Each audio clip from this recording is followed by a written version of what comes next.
Sejam bem-vindos ao Haja Saúde, o podcast da Unidade Local de Saúde do Médio Tejo, que lhe dá a conhecer o mundo da saúde de forma descomplicada e informativa. Aqui vamos desvendar os mistérios do corpo humano, entender doenças, desmistificar mitos e recolher conselhos para uma vida mais saudável e feliz. Se já se perguntou qual é a diferença entre uma constipação e uma gripe, como prevenir doenças, como emagrecer de forma segura, ou que tipo de exercício físico deve praticar, este podcast é para si. A cada episódio, um tema diferente da saúde, em conversa com profissionais de diversas áreas da Unidade Local de Saúde do Médio Tejo. Sente-se confortavelmente neste consultório, acompanhe-nos nesta jornada pela saúde. O Haja Saúde está de volta para mais um episódio. Sejam muito bem-vindos, eu sou a Filipa Melo. Para muitos a respiração pode ser um verdadeiro desafio, sobretudo em caso de pneumonia. A pneumonia é uma das causas mais comuns de morte no mundo. Consiste numa inflamação aguda do tecido pulmonar de origem infecciosa, caracterizada pela proliferação de micro-organismos ao nível alveolar. Está quase na época alta da constipação, da gripe e da pneumonia e de outras infecções respiratórias. O difícil mesmo para o cidadão comum é reconhecê-las, identificá-las.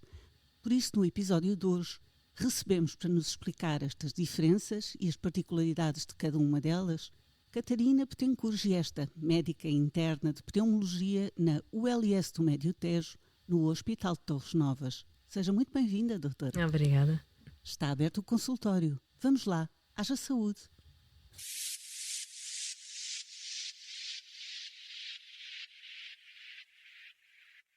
Doutora Catarina está no último ano como médica interna, já recebeu bastantes pacientes, já tem bastante experiência e o que eu lhe vou propor é receber aqui uma série de pacientes. Certo. Mas eu em cada um deles vou fazer ao jeito mais piegas possível. Porque na verdade quando estamos constipados ou quando estamos com gripe ou quando estamos com pneumonia, enfim, quando temos alguma doença respiratória, tornamos-nos especialmente piegas, não é?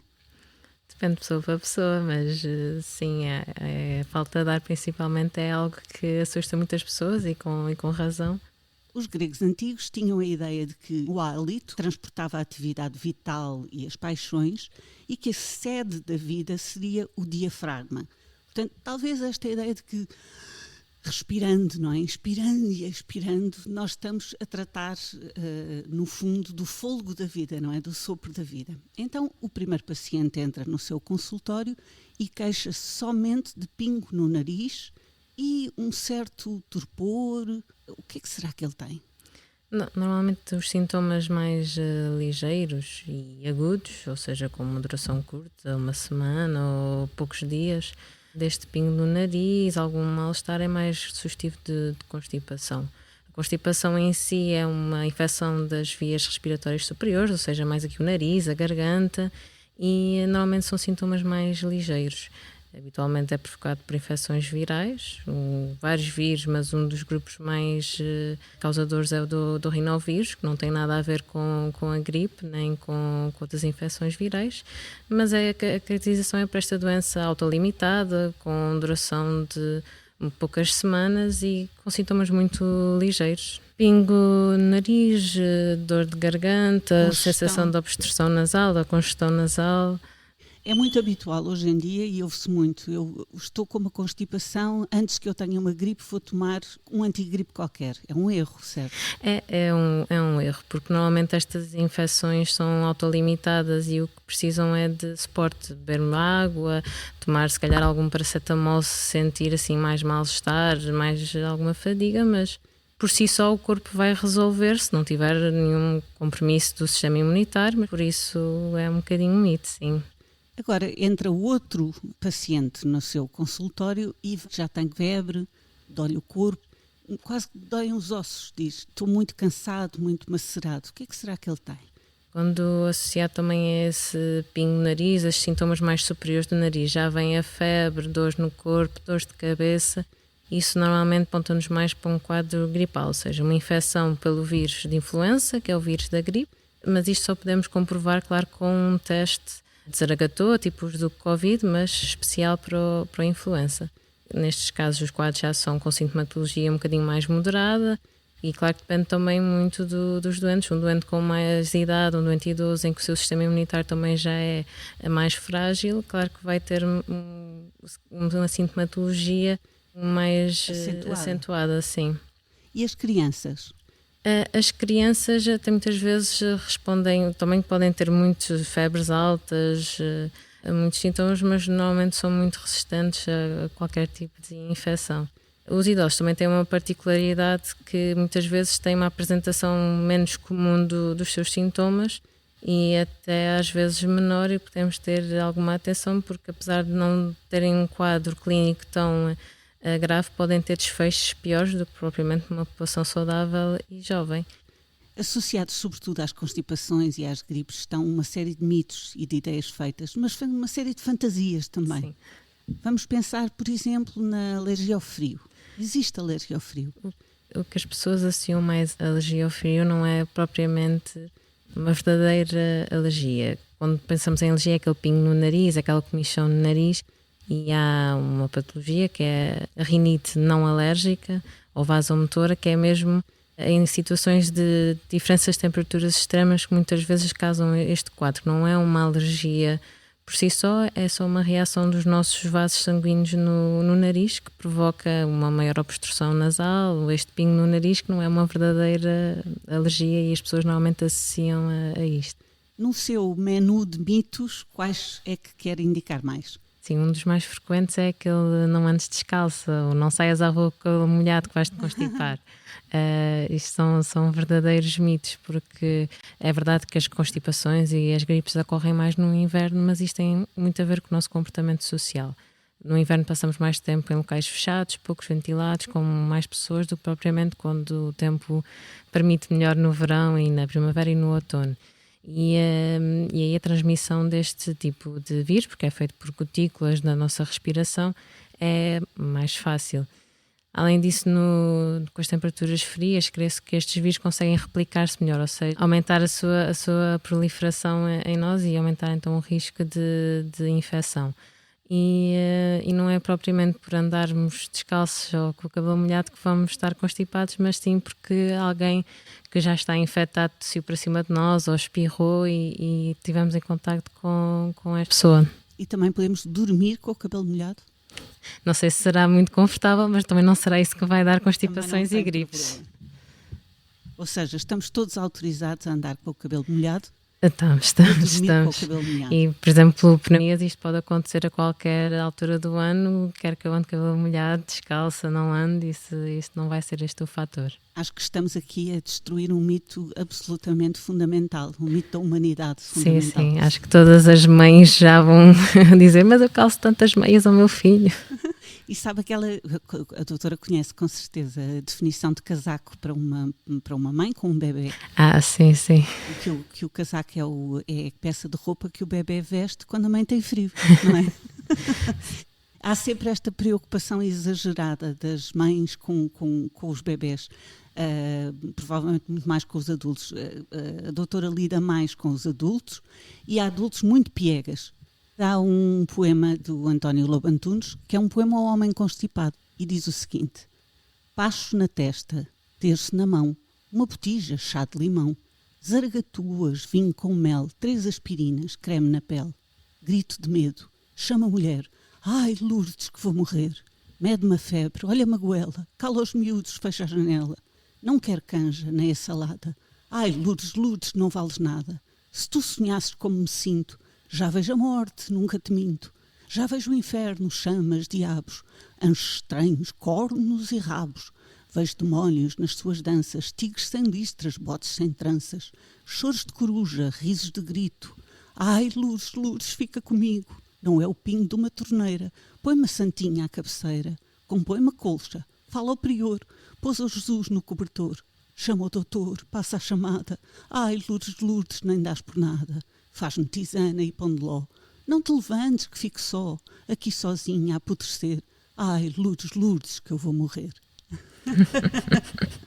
É um poema muito engraçado, mas que que tem a ver precisamente, não é, com o que A nós percepção da falávamos. doença de cada um é sempre diferente, e claro que não devemos desvalorizar as queixas e principalmente a gripe, as mialgias, ou seja, as dores musculares, as dores de cabeça, a fadiga que pode dar, podem ser muito incapacitantes, principalmente Pode parecer o fim do mundo. Sim, principalmente para quem é muito ativo e quem é saudável, de repente, às vezes, como dizem, ficam de caixão para a cova, mas tudo passa.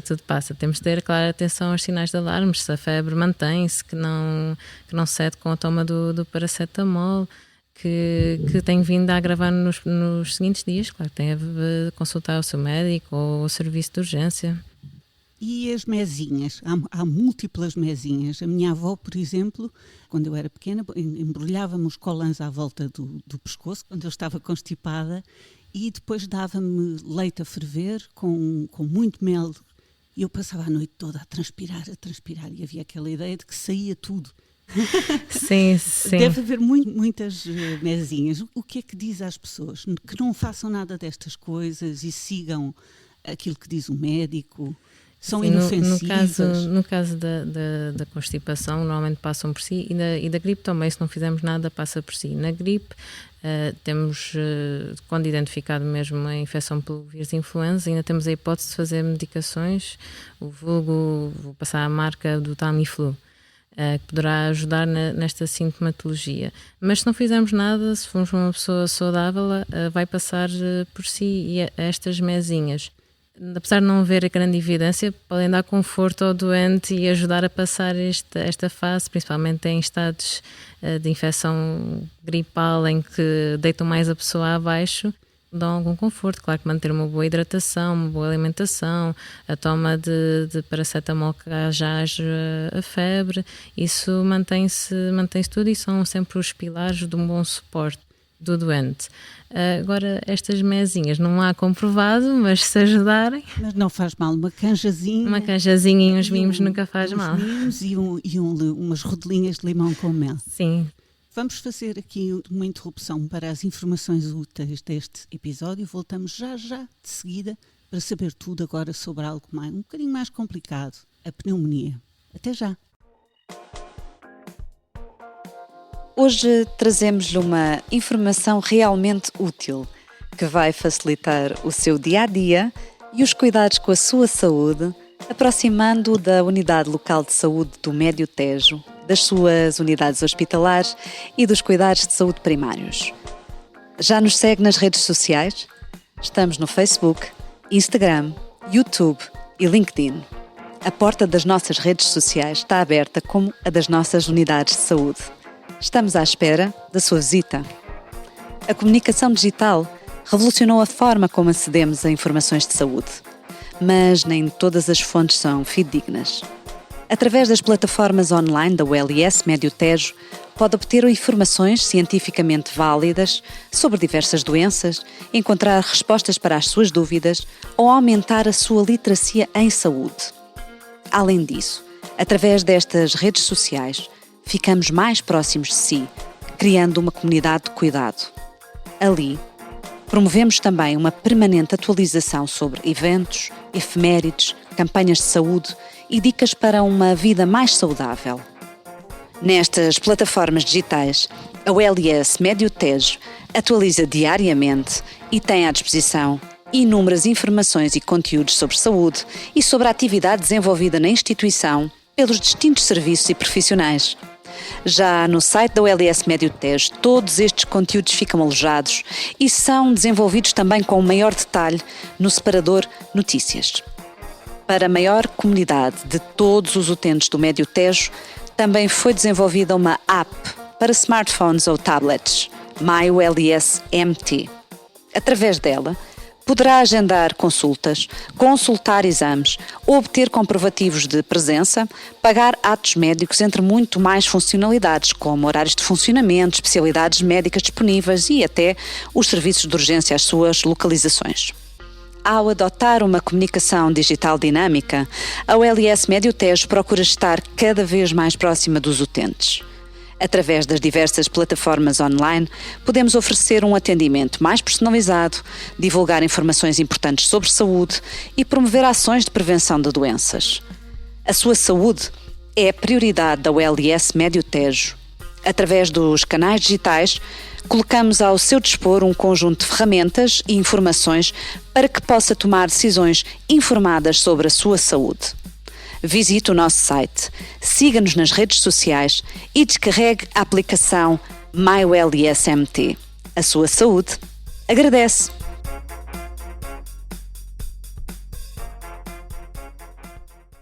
Doutora, quando aparece um paciente com sintomas de pneumonia, qual é a primeira preocupação do médico?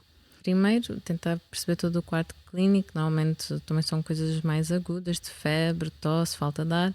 Estabelecer logo o diagnóstico. Com este quadro clínico e com algumas alterações no exame objetivo, nós podemos ver na auscultação se tem alguns roncos. O chiado, não é? O chiado também pode acontecer, aquela chiadeira, ou os gatinhos, como normalmente dizemos, também poderá acontecer, não sendo dos mais típicos, por exemplo, doentes asmáticos ou com doenças pulmonares, a DPOC, a doença pulmonar obstrutiva crónica, podem agravar as suas doenças de base com infecções, com pneumonias e provocar também um agravamento do seu quadro respiratório habitual e isso ver-se. Mas isto será uma pneumonia, muitas vezes, presumível. Claro que se tivermos um raio-x com uma pneumonia, com uma condensação, aí é com uma clínica sugestiva, aí é confirmatório e deverá fazer tratamento. Aquilo que devemos ver é a gravidade do doente. Se for um doente que tem alguma confusão mental, ou seja, já não está orientado, não está colaborando, está a respirar muito depressa, tem a tensão arterial muito baixa, estes são doentes que nos preocupam e que normalmente têm que ficar internados para tratamento. O tipo mais comum de pneumonia é causado pela bactéria que tem este nome Streptococcus, mas há outros tipos de pneumonia. O que é que caracteriza cada um deles? Classicamente, quando falamos de pneumonia, estamos a falar da pneumonia bacteriana, aquela que precisa de um tratamento com antibiótico.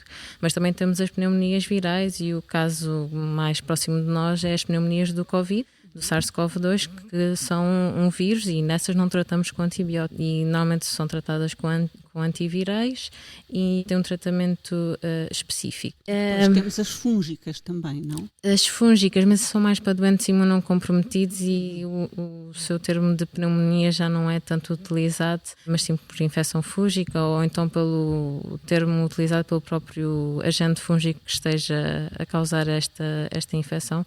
Mas na população em geral saudável, normalmente são bacterianas ou virais, sendo que quando falamos corriqueiramente de pneumonia estamos a assumir mais a bacteriana, precisa de um tratamento com antibiótico. Numa criança, pneumonia é um quadro muito preocupante. É porque há muitos pais que, perante um diagnóstico de pneumonia, ficam extremamente desorientados. Claro que aí têm que ser avaliados por um pediatra ou então pelo seu médico de família e aí terão uma orientação melhor, mas por norma as crianças saudáveis, sem nenhum problema imunitário, têm uma boa resposta aos tratamentos e são resistentes e fazem os tratamentos em casa. Ao contrário, por exemplo, dos idosos que são muito mais frágeis, que até muitas vezes não têm tantos sintomas, mas que apresentam desfechos mais graves. E muito inesperado. Porquê? São doentes mais frágeis, muitas vezes já com muitas comorbilidades que se agravam com a infecção e mesmo que não morram da infecção em si, podem pela descompensação da doença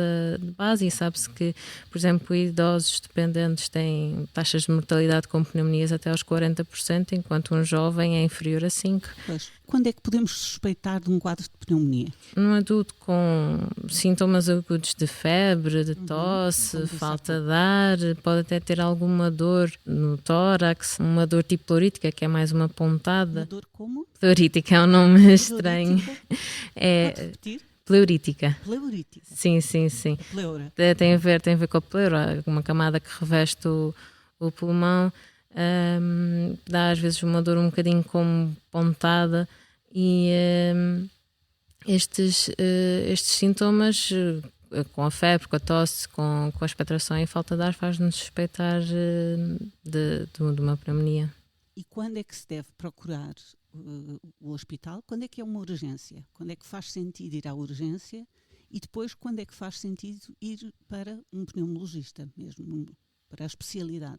Sim, assim, febre mais de 3 dias ou que não cede ao paracetamol ou que este quadro mantém-se, eu acho que deve sempre contactar algum dos serviços. Se tiver muita falta de ar, a respirar muito depressa, já com alguma dificuldade em falar, deve ir à urgência.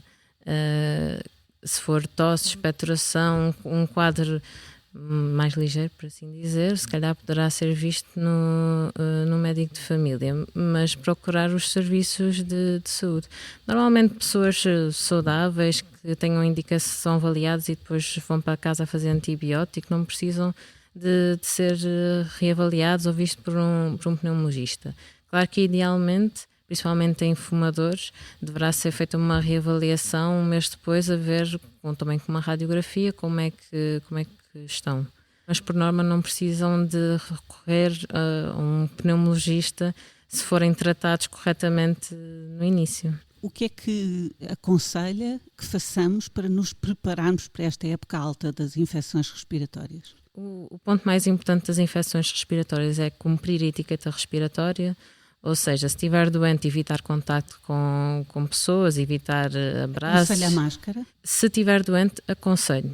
Principalmente se for contactar com pessoas frágeis, com idosos, com pessoas com doenças crónicas, em que estes tipos de infecções são piores. E claro, toda a etiqueta respiratória de tossir para o cotovelo, lavar as mãos, desinfetar as superfícies, isso é essencial. E o isolamento social nessa fase. E depois a vacinação. A vacinação é extremamente importante, principalmente na faixa etária dos idosos, e já começou a vacinação para o Covid e para a gripe, a vacinação sazonal, que está recomendada a todas as pessoas com mais de 60 anos, ou com menos, mas com alguma comorbilidade que assim tenham que fazer, como insuficiência cardíaca, doenças pulmonares crónicas, doença renal crónica que tenham que fazer diálise, esses doentes que são recomendados também fazer esta vacinação. Sobretudo a esses ou para os outros é também aconselhável? Que é uma dúvida que existe. Mais de 60 anos, a todas as pessoas é aconselhável fazer a vacinação. Menos de 60 anos, os doentes com estas comorbilidades é que têm a recomendação. Mas, por exemplo, profissionais de saúde deverão fazer, ou bombeiros, ou profissionais de lares de idosos e que tenham contacto com pessoas idosas, aí assim também deverão fazer. Quero ainda referir a vacinação antipneumocócica, ou seja, contra as pneumonias, que é extra plano nacional de vacinação, mas que está recomendada a todas as pessoas com mais de 65 anos. E com idades inferiores e com comorbilidades como a DPOC, a asma, a insuficiência cardíaca, estes doentes têm esta recomendação e é uma mais-valia. Não é gratuita, mas já tem uma grande comparticipação. E, portanto, é aconselhável. É aconselhável, sim. Aconselho a todos os meus doentes, sim. Muito obrigada, doutora, pelos seus conselhos que nos permitem andar com a cabeça molhada, que nos tiraram alguns medos, creio, e que nos deram alguns alertas importantes sobre a pneumonia e como nos protegermos neste período, que é o período, de facto, das constipações, das gripes e das pneumonias. Muito obrigada. Obrigada, eu. Nós voltamos daqui a 15 dias neste consultório que lhe diz tudo, mesmo tudo, sobre saúde, pela sua saúde, para que haja saúde. Fique bem.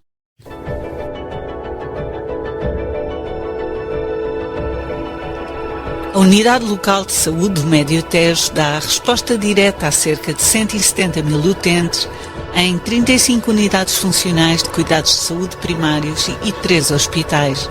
Dr. Manuel Constâncio em Abrantes, Nossa Senhora da Graça em Tomar e Rainha Santa Isabel em Torres Novas.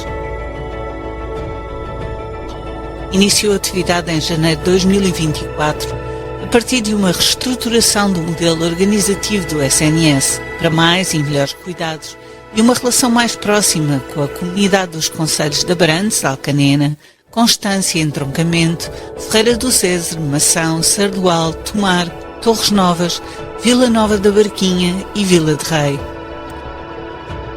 Obrigado por estar connosco neste podcast. Subscreva-o e marque-o na agenda. Siga-nos nas redes sociais. Estamos juntos para cuidar de si e dos seus. Haja saúde.